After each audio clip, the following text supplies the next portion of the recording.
देखिए देवास के forest range से इसको लेके आए हैं और कल यहाँ पर जू में करीब 11 बजे हम लोगों ने उसका ट्रीटमेंट शुरू किया। 10 बजे जू में आ गया था ये। और जो प्राइमरी जो सिम्टम इसके नोटिस में आए वो कहीं ना कहीं न्यूरोलॉजिकल डिसऑर्डर इसको नोटिस में आ रहा है। और ये न्यूरोलॉजिकल डिसऑर्डर के बहुत सारे फैक्टर हो सकते हैं। या तो रेबीज का डम फॉर्म भी हो सकता है और दूसरा कैनाइन डिस्टेंपर वायरस का इन्फेक्शन भी हो सकता है, जिसमें दोनों में न्यूरोलॉजिकल सिम्टम नोटिस में आते हैं।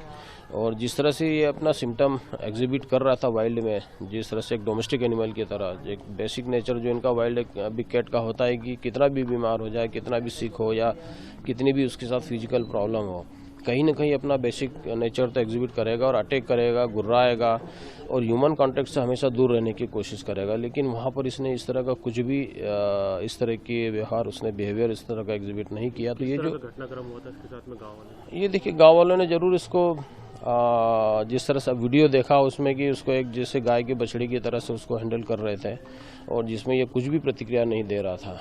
और जो वीडियो मैंने भी देखा था उसमें तो ये बड़ी सरप्राइजिंग बात थी है, क्योंकि ये इस तरह के जो सिम्टम जो नोटिस में आते हैं जनरली ये न्यूरोलॉजिकल डिसऑर्डर में आते हैं जब खुद अपनी आइडेंटिटी एनिमल भूल जाता है, जैसा कि इस केस में हुआ है।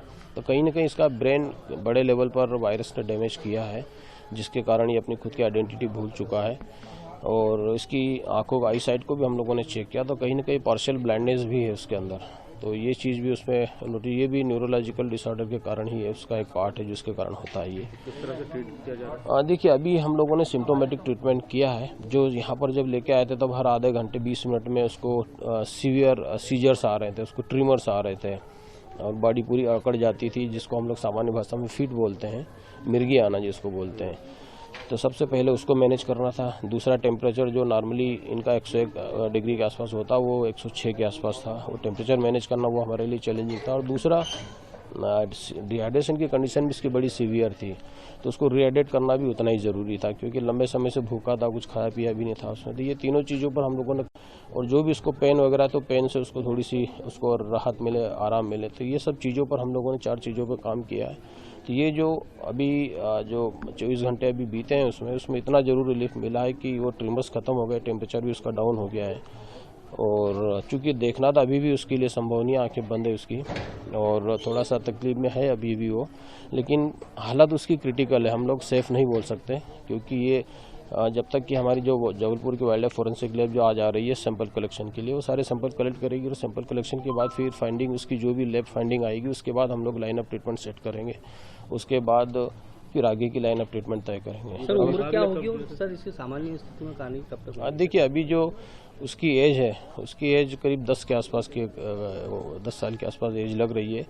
और यहाँ ये चीज़ भी नोटिस करने वाली थी कि उसकी एक्सटर्नल बॉडी पर किसी भी तरह के चोट के कोई निशान नहीं थे। वन विभाग ने सर कब दिया था और कितने % चांसेस है इसके बचने के? देखिए प्रोग्नोसिस या बचने के चांस के बारे में तो अभी कुछ भी कहना संभव नहीं। जैसा कि मैंने बताया कि हालत क्रिटिकल है। इतना जरूर मैं बोल सकता हूँ कि कल से आज में काफ़ी उसकी हेल्थ में इम्प्रूवमेंट थोड़ा सा देखने को मिला है, कि ट्रिमर्स जो आ रहे थे वो बंद हो गए हैं और टेम्परेचर थोड़ा सा डाउन है। बस इतना ही बोल सकते हैं। बाकी ले फाइंडिंग में अगर जो भी सामने चीज़, अगर कभी रेबीज का डम्फाम भी अगर आता है तब तो कुछ भी नहीं, बचाने की कोई उम्मीद नहीं की जा सकती है।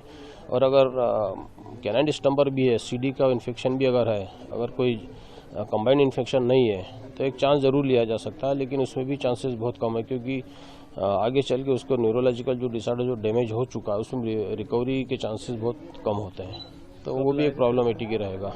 आपके पास कब आया था? ये मेरे पास कल 10 बजे के आसपास आया यहाँ पे जू में, और उसके बाद ही फिर हम लोगों ने इसको ट्रीटमेंट शुरू किया। इसका ट्रीटमेंट क्या यही संभव है या कहीं और भी भेजा जा सकता है? नहीं, अभी देखिए हम लोग एक्सपर्ट की कांटेक्ट में भी हैं। हम लोग, हमारे जो वाइल्ड लाइफ एक्सपर्ट, हमारे जो ग्रुप और दूसरे जूस के साथ हम लोगों के साथ जो बना हुआ है उसमें भी हम लोगों ने इसके वीडियो डाले, इसके जो सिम्टम्स थे वो डाले हैं, इसके इसको जो सीजर्स आ रहे थे उसके भी जो कंडीशन थी वो भी डाली है, और एक्सपर्ट की एडवाइस भी साथ साथ ले रहे हैं। जो मेडिकेशन हम लोग दे रहे हैं वो भी उनके नॉलेज में लेके कि अब क्या किया जाए, अब क्या किया जाए। तो ये सब सारी चीज़, चूँकि हमारा अल्टीमेट गोल एक ही होता है कि एनिमल का वेलफेयर, उसको किसी तरह का डैमेज ना हो, उसको किसी तरह से उसका नुकसान ना हो, और उसको हम लोग उसके वेलफेयर और उसके ट्रीटमेंट के लिए, उसकी बेहतरी के लिए काम करें। इसलिए हम लोगों ने सारी चीज़ों को जहाँ जहाँ भेज सकते थे वीडियो इसके सब जगह भेजे हैं, ताकि एक अच्छी लाइन ऑफ ट्रीटमेंट मिल जाए।